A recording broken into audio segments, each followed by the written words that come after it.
বিসমিল্লাহির রহমানির রহিম।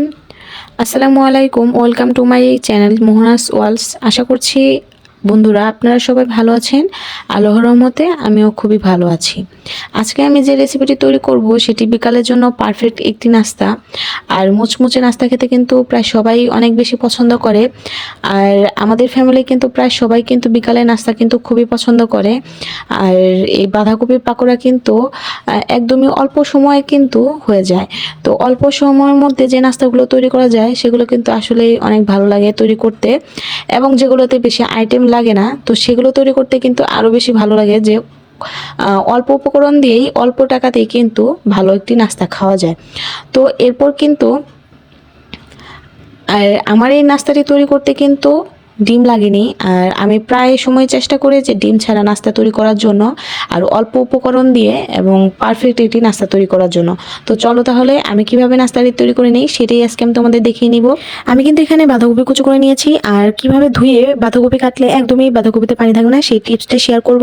আর এখানে আমি ফার্স্টে একটি ম্যাজিক মশলা ইউজ করেছি, এবং ধনিয়া গুঁড়ো, অল্প একটু পরিমাণ হলুদের গুঁড়ো, আর পরিমাণ মতো লবণ, পরিমাণ মতো মরিচের গুঁড়ো। আর এখানে আমি একটি রসুন কুচি করে নিয়েছি, আর পেঁয়াজ কুচি করে নিয়েছি দুইটা।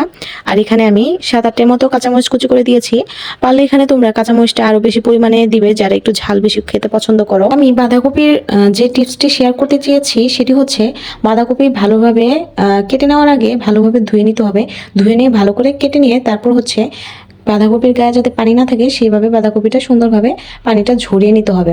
আর ভালোভাবে যে লবণ দিয়ে মাখিয়ে রেখে তারপর হচ্ছে বাঁধাকপির পানিটা গায়ে থেকে একদম ভালোভাবে ঝরিয়ে নিলে তাহলে হচ্ছে বাঁধাকপি থেকে আর পানিটা বের হবে না। এখানে আমি 2 চামচের মতো আটা ইউজ করেছি। তোমরা চাইলে কিন্তু এখানে ময়দাটা ইউজ করতে পারো, বাট ময়দা ইউজ করলে এটা কিন্তু খেতে কিন্তু ক্রিস্পি হবে না।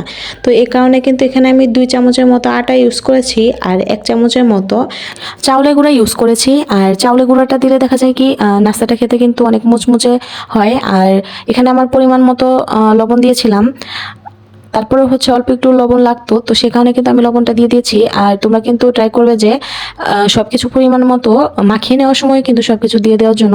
তো এরপর সবকিছু দিয়ে কিন্তু আমি ভালোভাবে মাখিয়ে নিয়েছি। আর এরপর কিন্তু আমি একটা প্যান গরম করে নিয়ে তারপর কিন্তু পরিমাণ মতো তেল দিয়েছি। তেল দিয়ে কিন্তু আমি বাঁধাকপিগুলো যে মাখিয়ে রেখেছিলাম সেগুলো কিন্তু আমি একটা একটা করে গোল শেপ করে দিয়ে দিয়েছি। তো এগুলো কিন্তু তোমরা তোমাদের মতো করে শেপ করে দিয়ে দিতে পারো। আর আমি কিন্তু এভাবেই কিন্তু ভেজে নেব পাকোড়াগুলো। তো এভাবে ভাজলে কিন্তু দেখা যায় কি একটু খেতে কিন্তু বেশ মুচমুচে লাগে। আর তোমরা কিন্তু হচ্ছে চাউলের গুঁড়োটা দেওয়ার চেষ্টা করবে। আর চাউলের গুঁড়োটা না দিলে দেখা যাবে কি বেশি একটা মুচমুচে হয় না খেতে। আর আটার পরিমাণটা কতটুকু পরিমাণ দিয়েছি সেটা কিন্তু তোমরা দেখতে পেয়েছো। তো এটা যতক্ষণ না পর্যন্ত আঠালো হয়ে যাবে ততক্ষণ না পর্যন্ত হচ্ছে আটা দিয়ে একটু আঠালো আঠালো টাইপ কিন্তু বানিয়ে নিতে হবে, না হলে কিন্তু বেশ মুচমুচে হবে না। তো এরপর কিন্তু আমি আলতো আঁচে কিন্তু আমি ভালো করে ভেজে নিয়েছি। তো এভাবে কিন্তু ভেজে নিলে দেখা যাবে কি খেতে কিন্তু বেশ ক্রিস্পি হবে। আর এটা কিন্তু বেশ খেতে খুবই খুবই মজা হয়েছিল, আর আমার হাজবেন্ডও কিন্তু খুব পছন্দ করেছে। আর তোমরা কিন্তু এই রেসিপিটা ট্রাই করে দেখবে। আর আমি যেভাবে যেভাবে বলেছি সেভাবে কিন্তু ট্রাই করবে, না হলে একটা আইটেম বাদ পড়ে গেলে কিন্তু এটা খেতে কিন্তু বেশ মজা লাগবে না। তো তোমরা যারা এখানে ডিমটা ইউজ করতে চাও ডিম দিতে পারো।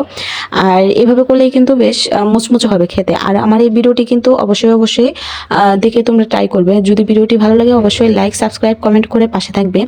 নতুন একটি ভিডিও পাওয়ার জন্য নোটিফিকেশন অন করে রাখবে যাতে নেক্সট ভিডিও পেতে কোনো সমস্যা না হয়। আর আজকে এই পর্যন্তই। আমার এই ভিডিওটি যদি ভালো লাগে অবশ্যই অবশ্যই একটি কমেন্ট করবে। আজকে তাহলে বিদায় নিচ্ছি বন্ধুরা, ভালো থাকবে, সুস্থ থাকবে, আল্লাহ হাফেজ।